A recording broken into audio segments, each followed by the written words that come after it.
All right. So let's all geek out. I'm Chris. I'm Kyle. I'm Julian. Let's talk about motherfucking Wonder Woman 1984. Our first ever movie review. Exclusively just talking about a movie review too. Yeah. Yeah. Straight to the point. Yes. So I don't care what your day was like. I don't care what's been new. I just want to talk about Wonder Woman, and because I have some opinions on that film. Yeah, me too, man. Yeah. I have some. Yeah, so I think kind of a good way of starting this is beforehand is, like, did you like the original Wonder Woman film that came out a couple years ago? Yeah. Yes. Yeah. Yes, I thought it was very good, man. It was very good pacing.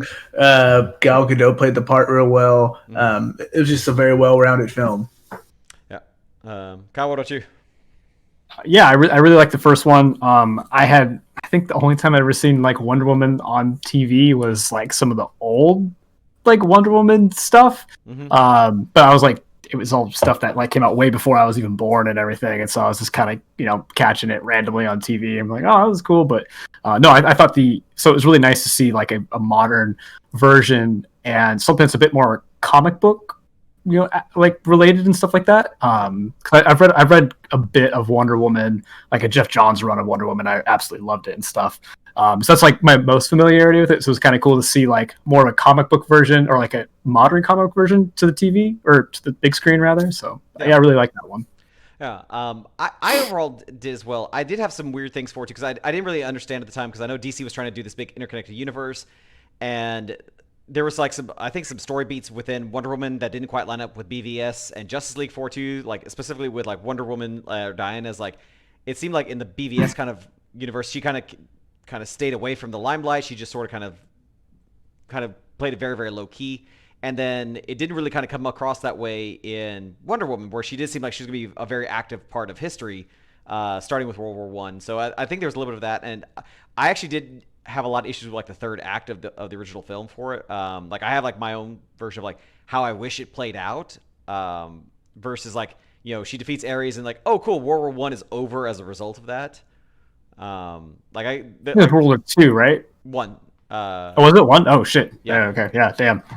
Yeah. So yeah, because so there's like parts of like that where I was like, I don't know. That's right. Yeah. Yeah.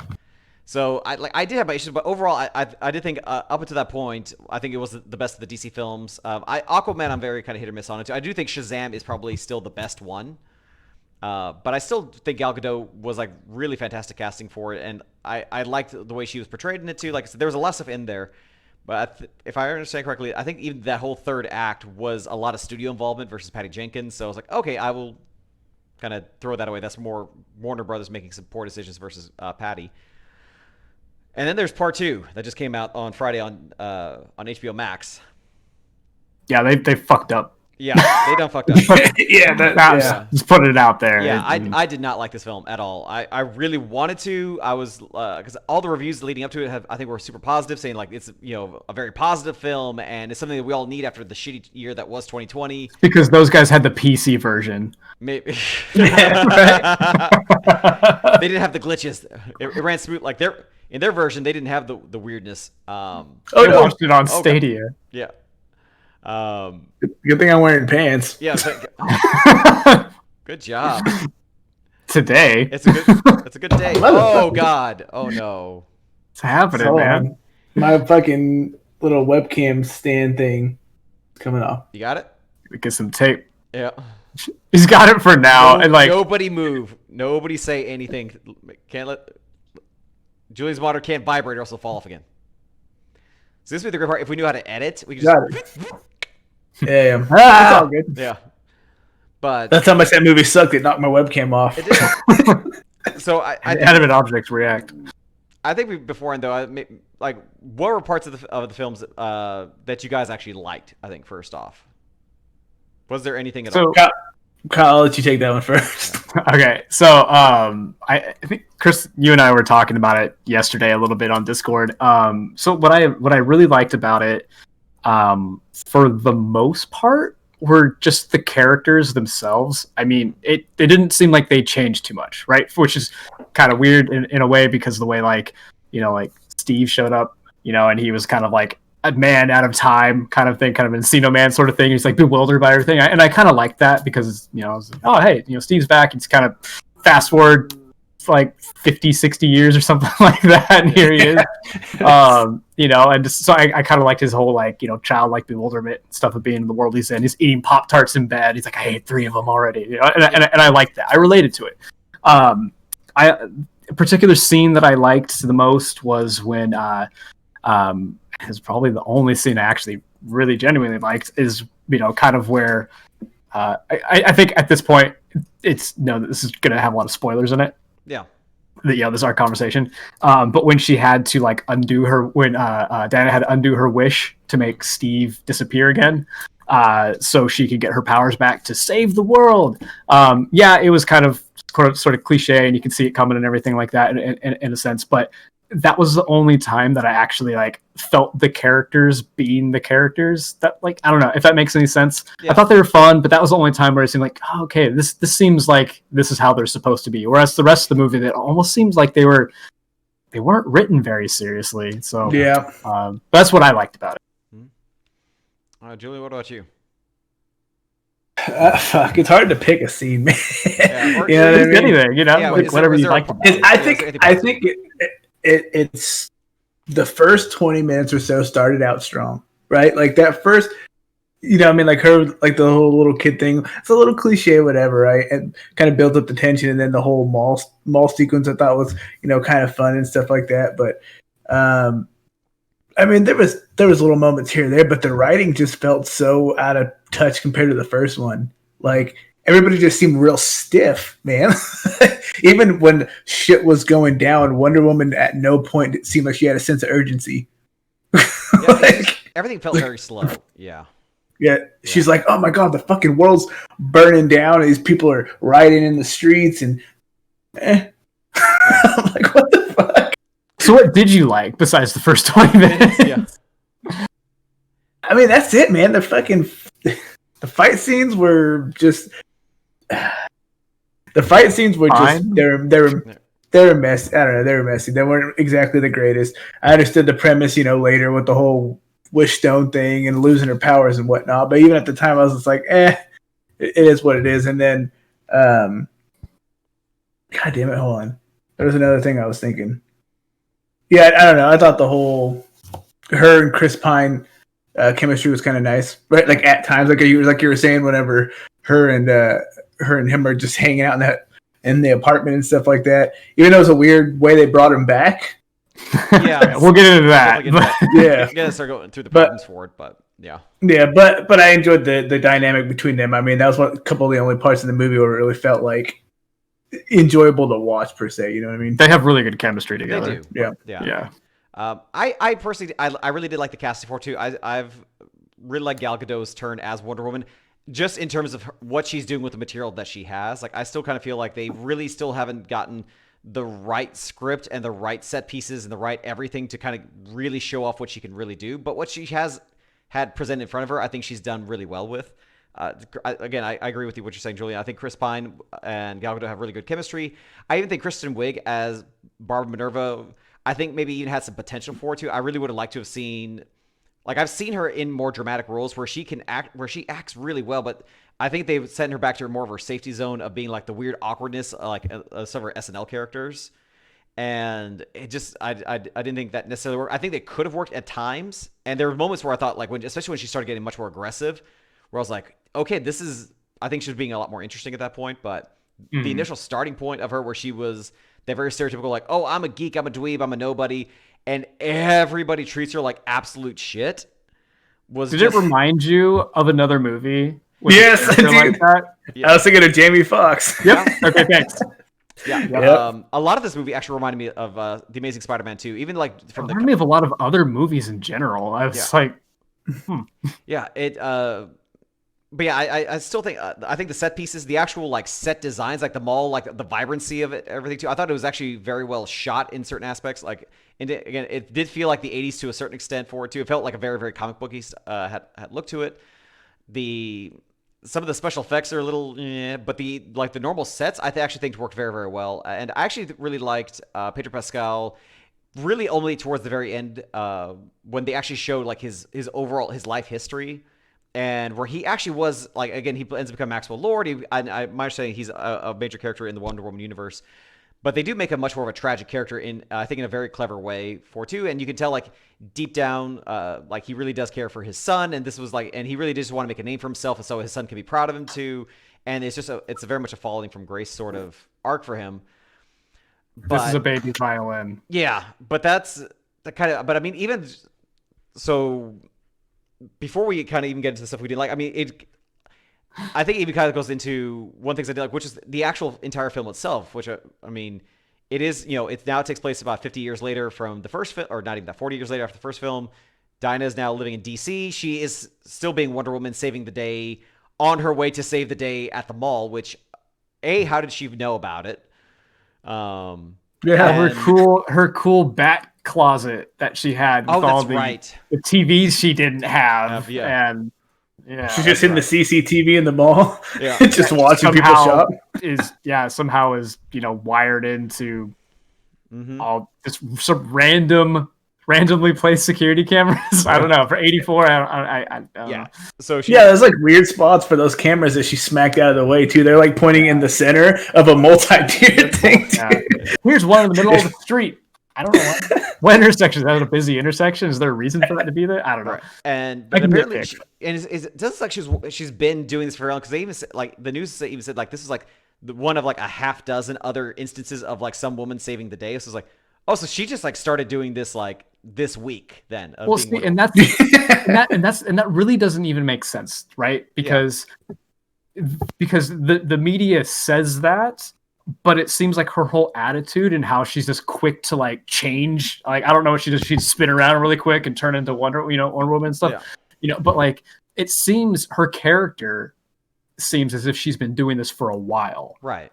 But maybe there's just a couple of like witnesses of it, which, I mean, she was in an entire mall with like hundreds of people watching her and stuff. And like, oh, no one can identify this mysterious woman who's not wearing a mask. Right. Anyone go to the Smithsonian Museum or whatever? Hey, you look familiar. Yeah, like not one coworker had to go to a Sbarro to get a greasy slice of pizza. No. So she now works at the Smithsonian. Barbara Minerva is a brand new employee. The heist that Wonder Woman saves for the mall has a stone that they think is an initiative forgery, but apparently it has some actual like wish granting capabilities. Which triggers through a series of events now too, that now Barbara Minerva is now in awe of Diana. So she thinks that, like, again, that this is a nonsense thing, but why not? Let's just wish to be more like Diana. And the wish is taken very literally. So she starts getting powers, and then she wishes for Diana wishes for Steve to come back, or to come back into her life. Meanwhile, Maxwell Lord, who's come, I guess, yeah. They introduce Maxwell Lord, who is apparently like this oil billionaire. Like, he's super successful on camera, but behind the scenes, he's actually a struggling businessman and a con artist. And he is out to find the stone for himself, so that way he can basically save his company. And then hilarity ensues after that. Like, that is in the 40 to 50 seconds it took me to actually describe that plot. Took 2.5 hours for it to play through. Like, I commented this before we went online. Like, this is a 2.5 hour film that felt like 9 hours. Like, I watched this on Christmas Day. I started watching it before noon. It felt like the sun was about to set by the time that movie was done for me. Like, that is the slowest film where nothing happens for the first hour and a half. Like, I paused it at one point. Yeah. I paused it at one point to like go to the bathroom, and I was like, it's got to be almost over. And I look, and there's like an hour and a half left. I'm like, what the fuck is supposed to happen at this point, man? Nothing happens. It's just montages. It's Gal Gadot just being like, huh? We need to look in this stone. And where's it going next? Yeah, but I think kind of go into some of the issues. I think that this was something that just as a film just did not really think about repercussions for anything that happens. So it's like to what we mentioned before, Wonder Woman's out there saving the day. She is trying to be stealthy by taking out the cameras with her tiara, but everybody's seeing her, and she's spending time with like a little kid. Like, a lot of times she's interacting with kids and tell them to just shh. It's like, no Eat child. It's obviously working because nobody knows who she is. True. Yeah. This movie just relied a lot on old school movie logic. Like, and I don't mean suspending your yeah, you have to like suspend your like logic in your brain to fully appreciate everything that they tried to do in this film. right. And it's not even like us even like turn your brain off like you would like even like the early 2000s like Daredevil kind of films. I'm talking like back in the 80s, like the Christopher Reeve levels eras of like absolute disbelief of like of what how this should really be playing out, because it's really banking on you to not think things through a whole lot. And I think especially started with it, even in the mid 90s with Batman the Animated Series, the Justice League TV shows, both of them, and even like the new stuff like Titans and Doom Patrol and Harley Quinn, where they do treat their audiences like they have a brain. This film treated us like we just don't give a shit. Like, it's just like, I just want to see her do some neat stuff. And I had a huge problem with that, because it reflects throughout the entire film of just nothing that they did mattered. Yeah. Really, at the end of the day. It really felt like it was written in one go, like by picking random like ideas out of a trash bin that somebody had thrown away. They're like when they were trying to come up with ideas for the last movie, like, let's just do this. And then just pieced a couple of them together and just went through one go, and nobody decided to proofread it. Yeah. What sucks, man, because that kind of shitty writing and weird pacing like takes away from moments that I'm assuming are supposed to be like fantastic, right? Like when she gets makes the jet go invisible, right? Yeah. Like that's supposed to be an all moment, but all the writing around that was just junk. When she's fucking flying or learning to fly, I'm like, what the fuck is happening here? She's test driving which is the best pose. She's doing Tai Chi in the air. Hey man, if you're gonna be an airbender, you gotta know the moves, right? And the one I'm assuming, I haven't ever read the Wonder Woman comics and stuff like that, but I'm assuming that the gold suit with the wings and stuff like that, like that's pretty iconic in the comics and stuff like that. I haven't read a lot of Wonder Woman. Maybe some modern stuff or some newer stuff has it. Maybe it's something older. I don't know. Just the way they like wrote the whole sequence, even leading up to her wearing that outfit, like when she throws the wings down and it's supposed to be some like climactic moment. I'm like, when did she put that on though? When she was doing this, she stopped by her house, bro. Right. Yeah. When she was doing the Macarena, she just like somehow transformed into a. There's my house. It's like fucking Goldar from Power Rangers. Not a good. It was, first off, it was a terrible costume. Yeah. Secondly, it was pointless. Like, it did not do anything. It got torn apart by a cat. Yeah. Yeah. She freaking, and they said in the history thing, right? It's to spot off the whole world. Oh, but it can't fight off a fucking cat. The whole world, like this, where no one decided to go, let's just stab her on the top. Can we just do that? No. You don't attack that way back in the day. You just no. And I think it's kind of the same thing with the Invisible Jet too, where those are two major events. Because I think, if I'm not mistaken, the Golden Armor is from the Kingdom Come storyline, where like other versions, I think Wonder Woman are going up against aggressive versions of the current DC heroes. So this is basically like how you take out Wonder Woman with a stronger Wonder Woman sort of thing. So I think that I might be wrong on it. Chat, let me know, or let me know in the comments how wrong I am. I might be very wrong, but it's still a very iconic, very big moment, like the Invisible Jet, that they just almost do as a throwaway, like. Like when Steve and Diana go into her like Wonder Cave, and they say like, "Hey, what's this thing that's wrapped up?" Like, "Oh, this is some really awesome armor." I was like, "Really?" closet? And it's the armor of my people. Yeah, it's no big deal. It's fine. And check out the TV. Yeah, I got 10 of them. And then the Invisible Jet too is like, it's such a throwaway thing for something so huge of like, hey, like this is like, that is a very iconic thing for Wonder Woman from like back from like even like the Super Friends. And you just kind of did it like, oh yeah, Zeus turned our island invisible, and so I've been trying to do it. Like, really? I turned a coffee cup invisible once. Yeah. I should be able to do this in a plane. I lost it, and then I had to go buy a new one. Yeah. And by this point in the story too, and I was they did, I think, do such a great job of establishing the rules once they got the Wishing Stone or the Dream Stone and Maxwell Lord becoming it too, and how the powers, like the rules worked. It took a little bit of context clues for a while of like. Until like they try to do like the big reveal of like you wish for something and it's either taken to an extreme or they take something away. So like Barbara wished to be like Diana, she's losing her humanity in the process. She wished for Diana wished for Steve Trevor, she loses her powers, kind of thing. But what was his though? Who, Maxwell? Was it like Yeah, just he losing his health because he Yes. wants to be the stone. Yeah, because he wanted all this power, but it's taking away his life in the process. So that was his Okay. big loop around. Would be like, okay, then I will start giving you wishes, but my take back from you is going to be your health. Then, so that way I basically could create like an infinite Like, loop. yeah, immortal kind of Yeah. thing. You can probably infer that that's like what was actually happening, but we also don't know, right? Because they Right. didn't establish any rules about this rock. All of a sudden, in the entire world, only 2 people know about it. Yeah. Somehow, Max Lord knows about it, and then some stoner guy named Frank Capel, Hell, who claims to be a Mayan shaman, yeah, who like somehow he knows about it. right. And that's what I mean. They didn't establish any rules for this. So for all we know, that was just like Max Lord, like, you know, getting a headache and stuff like that. The more wishes he did was just because he wished to be the stone. Yeah. But at the same time, it's inferred like, oh, something was taken, you know, there's the takeaway from it and everything, you know, the monkey paw, you know, scenario and stuff. Right. But like, yeah, they didn't establish any rules. And so because of that, like, for me, the movie fell apart. Yeah, Because nothing it does. made any sense.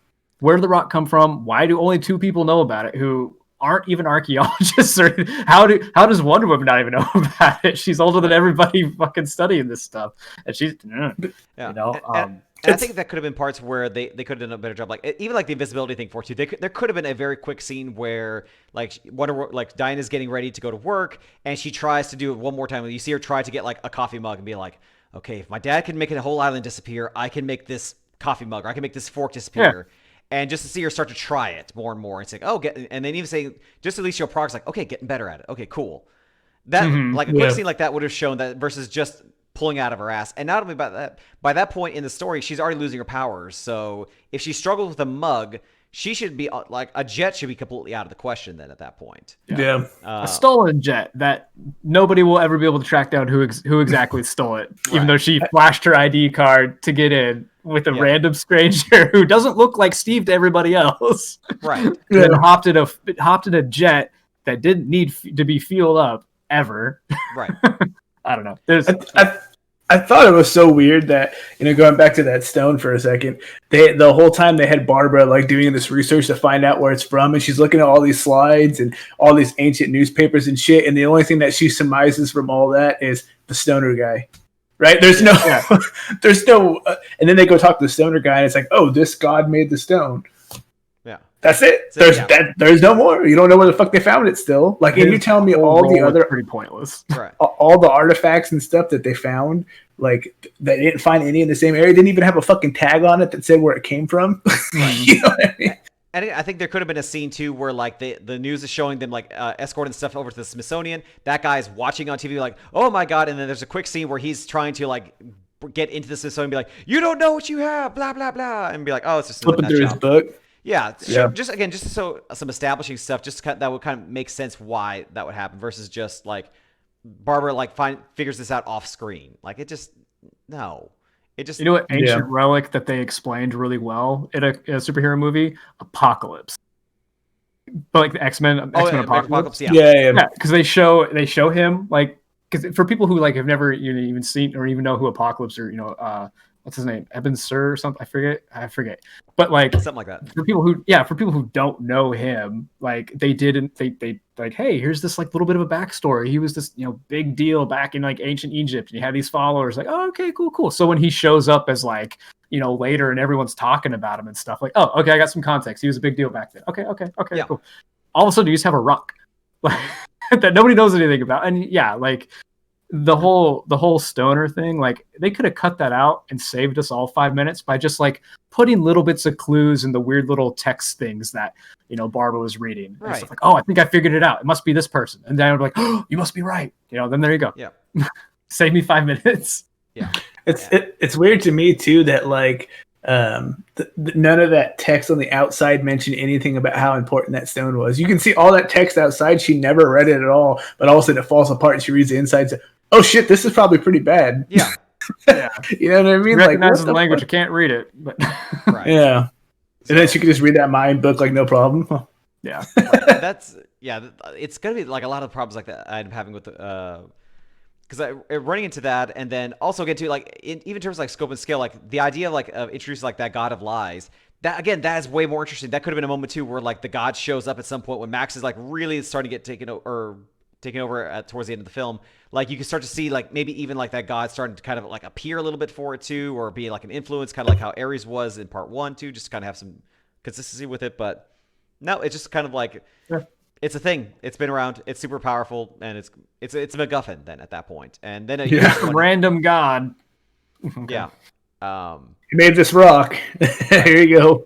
And same thing, like and speaking of random for too, like Steve's whole creation arc for too, like it would have made way more sense for him to have just appeared, but instead he is taking over the body of like a random dude. Like, thank God the dude was actually remotely handsome. What happens if it like took over like fucking like Wayne Knight from Jurassic Park? Like, what is it, like the big fat guy? Like, if he took over, like, would she still be attracted to him at that point? No. It's just that guy with Steve's face. Yeah. And we got to think too, like, what kind of impact does that have on that individual character? And at the same time, like, it doesn't really matter. But when you're like, when you're kind of like immersed in the movie and stuff, you notice you think of these things that don't make sense, as in like, oh, cool, Steve just took over this random person's body. Why that guy of all the people? Right? Does he have a family? Does he have a job? Is he related to him? Like, yeah, bloodline, did he right? not, like, call out of work on behalf of him or something? You know, was he just going to take over his life and be okay with it? Oh, here I am. I guess I'm this guy now. All right, cool. No, where did that guy go in the meantime? Was he just asleep? You know, like, is he now wanted by, the United States government for stealing a fighter jet? We don't know. Like, No. like, those are things I want to know, though. Yeah, like there's so many, like, again, that's the part of like the repercussions of the actions of the film don't matter, because again they just kind of brush that aside. Like, yeah, that dude should be going to prison, or Barbara. But again, even kind of by the end of the film, like at the epilogue, like they don't explain what happens to anybody. No one knows what happens to Maxwell Lord by the end. They don't explain what happens to Barbara, and the guy that Steve's took over, like, he's fine. I was like, how is he fine? Like, if I was him, I'd be like, I don't remember 2 days of my life. I need to go to a hospital. Yeah. Was that him at the I stopped paying attention toward the end of the movie. Was that him at the little Christmas thing she was at? Yeah. With the funny outfit? Yeah. That's what I thought. Yeah. Yeah. Yeah, that's supposed to be like the whole full circle of the whole thing too, but it was like, I like looked over and I was like, what the That hell? seemed to be the only reason why Steve came back to possess somebody's body, to make that reference or joke to the outfit that she picked out that Steve didn't like, but the guy that he inhabited liked. That seemed to be the only reason, because otherwise, like, if Steve just popped up and was just like, hey, I'm here. I don't know where I came from, but I'm here now. I don't have a place to stay or live. Like, they could have cut out that whole part and just had him pop up, but no, they decided to make him possess somebody like some weird ghost. yeah, Would have been more compelling, I think, in terms of wishes and stuff, would have been Barbara's wish, like, to be like Diana, or she started, like, she started getting stronger and shit like Diana. That she, like, in turn, that would have been the draw from Diana's power, right? Like, yeah, I thought that's what it was at first. Yeah, that's me too. Yeah. And then all of a sudden it's like, oh no, it's because you got this fucking Casper over here. Yeah, because, like, you don't hear Diana make her wish. She goes, I know what I would wish for. But all the other people had to say their wish out loud. And also, they only get one wish. How did Barbara turn into the apex predator that she wanted to be after making her first wish? I must have missed that. I'm not. Yeah. Because Pedro Pascal's character was bestowing anger and stuff like that from the people that were making wishes. Like, when he's doing that whole major broadcast, what he was taking from those people, he was putting in her to, like, build her up to be the apex, her speed. I totally missed that, because that whole last part of the movie was fucking silly. Yeah. I'm going to use radio waves to touch everybody and then have them make a wish. And then also, hopefully they renounce their wish. Yeah. Because the world's in a better place because everybody gave up their wish. Right. I don't know, if somebody's told me I needed $1 million, I would have kept that bitch. I wouldn't be renouncing it. Right. Well, that's the thing. That's where I think the rules even get inconsistent for too, because like, I know, like, when Quasi Reagan was wishing for more nukes, they just appeared out of nowhere. It's not like they repurposed nukes from Russia or from Egypt or wherever, just all of a sudden became U.S. property. It was, they appeared out of thin air. So, but then when Diana wished, like, that would have meant that Diana had actually wished, like, I wish for Steve to take over the body of some random dude, and yeah, that's it. And that he's also, like, again, like, kind of quasi looks like him too. Like, maybe that was her wish. Like, she never said it out loud. Right. So maybe all we got when she made a wish was fucking Yeah, wind and blowing, the dude. wind. Which I didn't even pick up on that the first couple times. Like the guiding wind from Ghost of Tsushima. Just like a subtle little breeze and stuff. Like I noticed it. I was like, oh, did she Yeah. make a wish? But then Right. but then hearing that, like, oh, you got to say it out loud. Like, oh, Then okay, how so does maybe she? Diana didn't wish. Yeah. That? Right. But yeah, so Yeah. So again, it's just where the rules don't make sense, and also again to that point too, like it's like I can kind of see the intention behind again the big climax where Dinah was actually able to get the lasso around Max and be able to make the and be able to tell everybody like, hey, tone your shit down. But at the same time, it's like everybody renounced it. Every you have to single assume that the influence of the lasso was going through Max Lord to everybody. Oh, I didn't even think of that. That's the only way I could. That's Yeah. the only way I can explain why everybody has decided to give up their wishes. Yeah, which also in that point then too would could also technically mean then like even for Barbara because I've read a couple things too where you never see Barbara renounce her wish for too, but she does go from when she went full feral to back to her previous version. That may like so it's and I read an interview from Patty Jenkins said like that's intentionally made unclear, but again it's like if she did then that means she's back to square one again too. So she could if they want to bring her back again. Does she have to now go back to? I think there's one of the versions of Cheetah where she has to go to Africa. She's supposed to imbibe this, I think, a plant or something like that. And because in order for it to be granted the power, she had to be a virgin, but she wasn't, and so that corrupted her. Does they have to now do that whole arc again? Because now she really wants to be Cheetah again, which then she didn't learn her lesson from part 2. Or she should have just died in the fucking water. Yeah, it was kind of implying for that too, but. I thought this was going to happen. Yeah. I lost consciousness momentarily. I wish it would have just stayed that way because I'm tired of them getting rid of villains in these movies. Yeah. After like, one I really movie. am. Yeah. After just one movie. Like they do it all the time. Marvel is even more guilty of that shit. Yeah. And it's like, I mean, I guess maybe we're kind of at a weird stage where I'm starting to consider like, okay, cool. We have these live action movies and they're super fun. There's these huge budgets and stuff. They're hit or miss. Mm-hmm. But they can only really last for so long because the people that are actually doing these movies are aging and stuff. Right. And so maybe that's a way of just kind of creating like some open-ended, not really finality, but also kind of a finality. Like you can see this, oh, Cheetah's gone forever. Or maybe she can come back because maybe Kristen Wiig's got another movie in her or something like that. Who knows, right? And so it's just like, I don't know. And that's really not a gripe of like the movie. It's kind of more of like this the whole, I guess, theme of superhero movies overall and stuff, but this movie also suffers from it. So yeah, but I think that like I think Marvel still does have a villain problem. Like unless you are Loki, you got one movie in you and you're done. Is about it. Zemo, I am stoked to see more Zemo. Right, absolutely stoked to see more of him.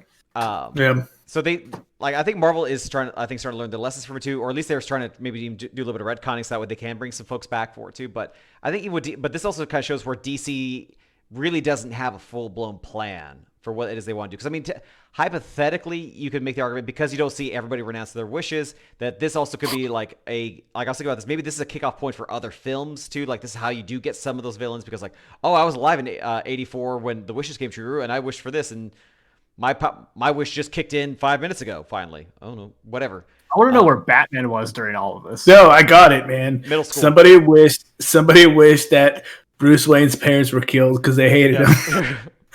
Bam. That leads into Joker, which then leads into Yes. So that's what I'm also kind of like thinking too. Is like Bruce Wayne had to be an adult during all of this, like teenager, I think. Was he a teenager? Because like I don't did they confirm? Because I haven't seen BVS in a super long time, but do they confirm like his age?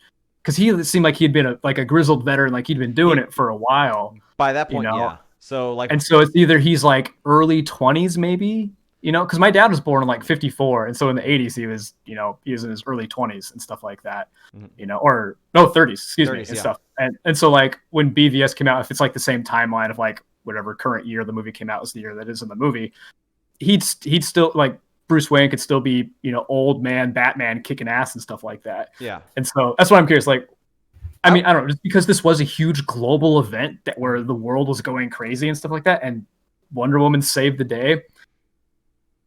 It just makes me think of like how Wonder Woman ties into the other movies that we have that have already come out. Like, how the fuck did this happen? Like, Batman was probably not maybe Batman, but he's like, he probably remembers that event happening. It's not like they wiped everybody's memory. And that's the a big part too. Like, yeah, so again, from a repercussion standpoint, how is Max like I think it's kind of assumed he goes to jail, maybe.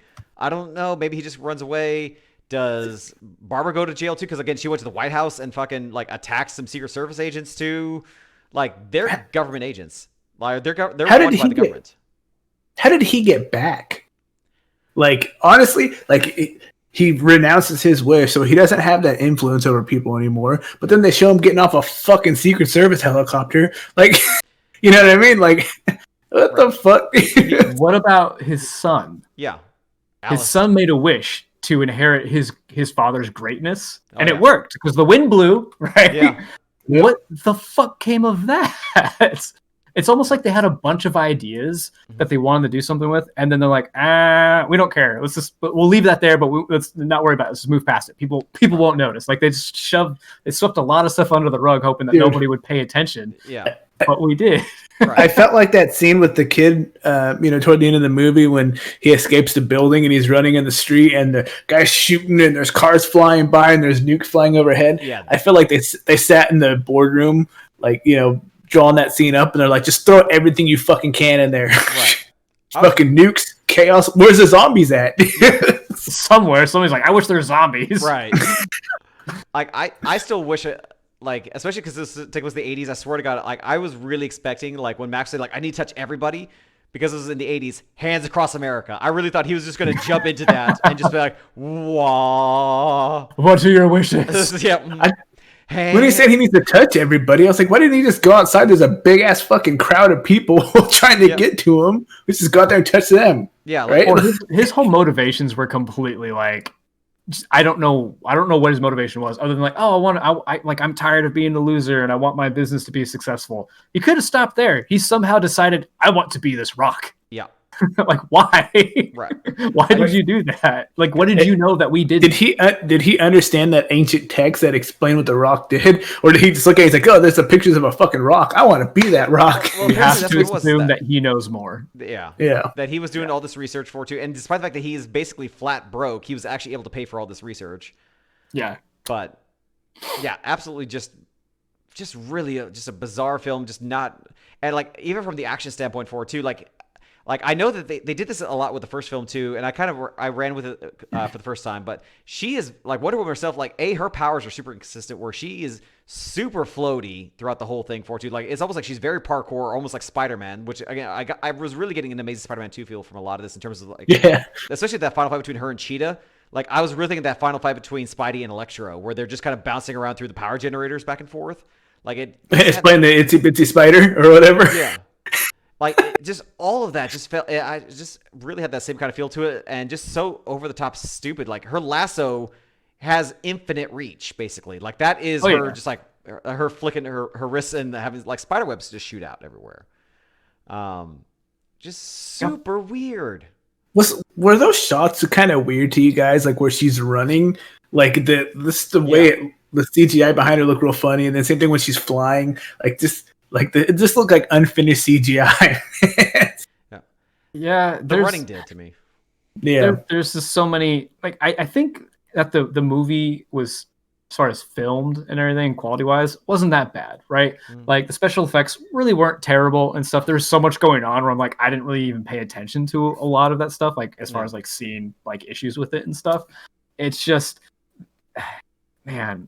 The writing was like, I mean, that's so the movie is doomed from the get go because of how bad the writing was, and it's amazing to me that like they still tried to make this movie, especially coming off of Wonder Woman. It's like, you have to know that the director and the producer and everybody involved was like, this movie fucking sucks. Like, why are we doing this? Like, we need to do something else. But I know Warner Brothers, as far as DC movies goes and stuff, is trying to focus more on standalone films instead of trying to like really worry about a continuity. And I appreciate that because they haven't been doing a very good job. They don't have the 10-year buildup of Marvel movies for the Avengers and shit like that, And so I don't really need to have like continuity across multiple movies. I just want to have continuity within the movie I'm watching. Yeah. Because it felt so disconnected. Like every other scene was its own standalone issue that kind of loosely related to the earlier issue and stuff, and multiple art. It was weird. It was confusing as fuck, to say the very least. Yeah.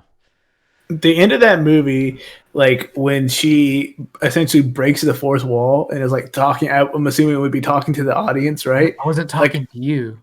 Yeah, I wasn't talking to you, Pedro Pascal. I was talking to the viewer. Yeah. And like, it's this big message of hope and stuff like that. Like I get the intention there. Obviously, it was like a break the fourth wall kind of thing, but just everything that led up to that just completely like ruined what that could have been, right? Oh yeah, right. Totally, man. Yeah. And then also too, like there's this fucking 90-mile-per-hour gust of wind in that room where she's at, but then her hair is sitting perfectly flat and she's just looking right at the camera. Like, Yeah. Just because she crawled up in the corner, like that ain't gonna stop the fucking wind. The movie collapsed under its own weight. Like that's just what happened, and it. Yep. Yeah. Like I was just hoping to like just be entertained throughout that whole film, and I was just frustrated and bored through most of it.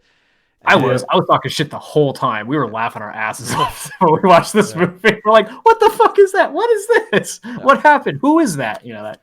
Yeah, and it wasn't until after the fact I have to look this up too, like because after the during the credits you do get that end credit scene where you see Linda Carter in there, which I thought initially was a nice touch, like to pay an homage to a very very important person in television history, which is the first Wonder Woman actress.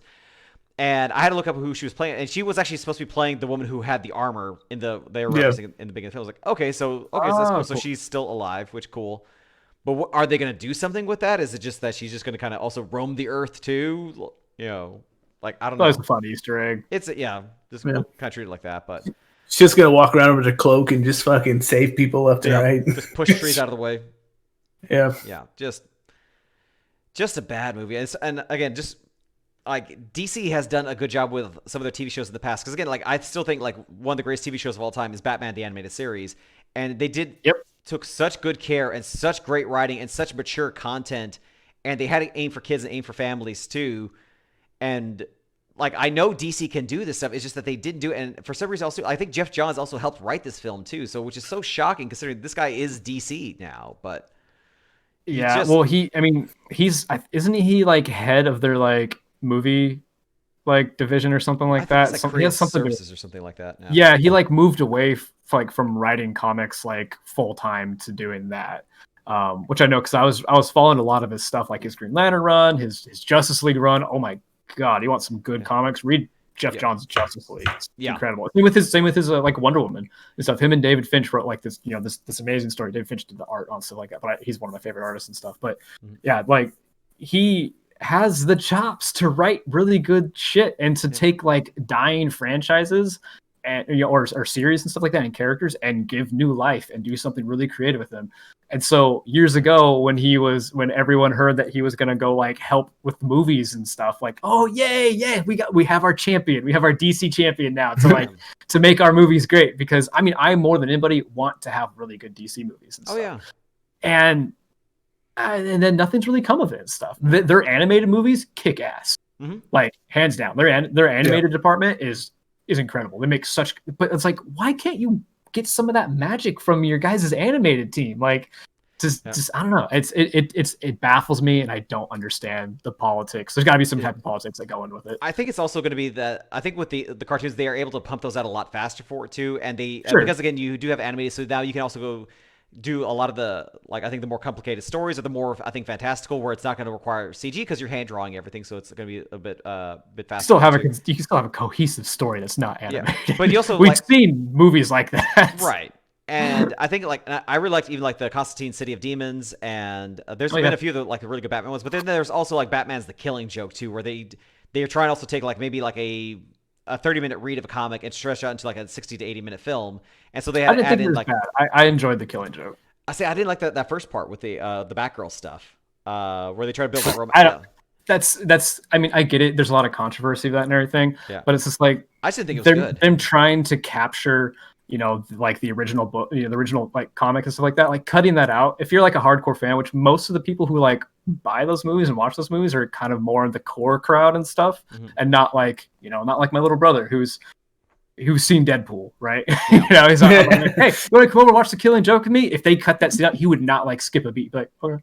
You know, but then like, you know, if I brought over like one of my buddies who I used to do like comic book Wednesdays with, like for like years, you know, years after years and stuff like that, he'd be like, hey, wait, you know. But so like, I get they have to kind of like cater to both, you know, audiences and stuff. But I mean, I don't know. This isn't about The Killing Joke. But yeah, but I think it's like I think kind of the point was, like, I don't think they're putting as much attention for this because, again, those are going to be quicker. You can kind of pump those out. They go straight to DVD, so or straight to streaming now at this point. So you can just kind of pump these out a little bit faster. And so I think they're giving them more creative control because they don't have the time to go through each one of those films, which, again, there's tons of them now. And you can just kind of give them more creative freedom versus the films, which are going to be like their big marquee, big money makers. So they want to, you know, do the safer bets or have more involvement for those four too.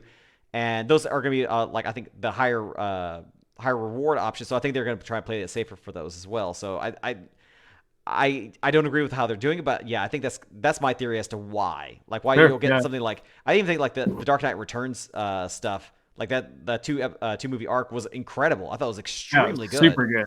Yeah. But again, it was, they didn't hold back in that at all either. And I loved it. I loved it for that. Yeah. You know, it was faithful to the comics too. It was really fantastic for too. But again, I think the studio left them alone to just make that, and that was it. Because again, it goes to video. Yeah. If it makes money, cool. If it doesn't, then, you know, it costs so little to make anyway, comparatively to hiring Gal Gadot, Chris Pine, Pedro Pascal, who's now on an all-time high now. Yeah, like that's gonna cost less because you're hiring voice actors and stuff too. So cost less. They just need to borrow some of those writers. Yeah, they totally do. That's all I'm saying. Is like one or two of them, yeah. Yeah, just one or two. That's all I'm saying. And the only reason I bring up the anime comparison is just how solid those stories are. Yeah, they can pump them out super quick and stuff like that. It's a lot lower budget and everything. But at the same time, it's like the same process goes into writing one of those anime movies as it does into a real movie. Mm-hmm. You know, and so this fell apart before the movie started.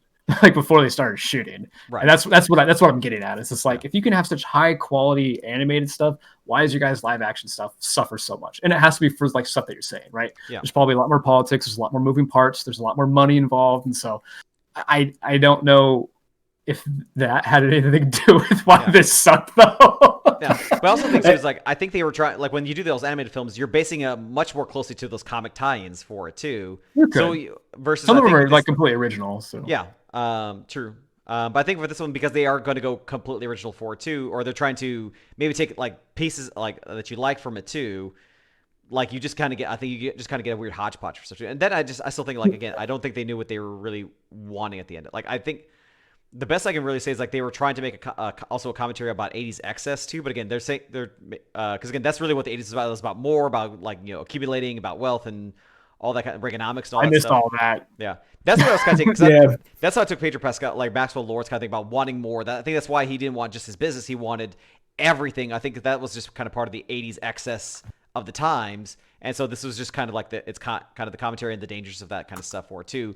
I think it's just that may have been done in better films.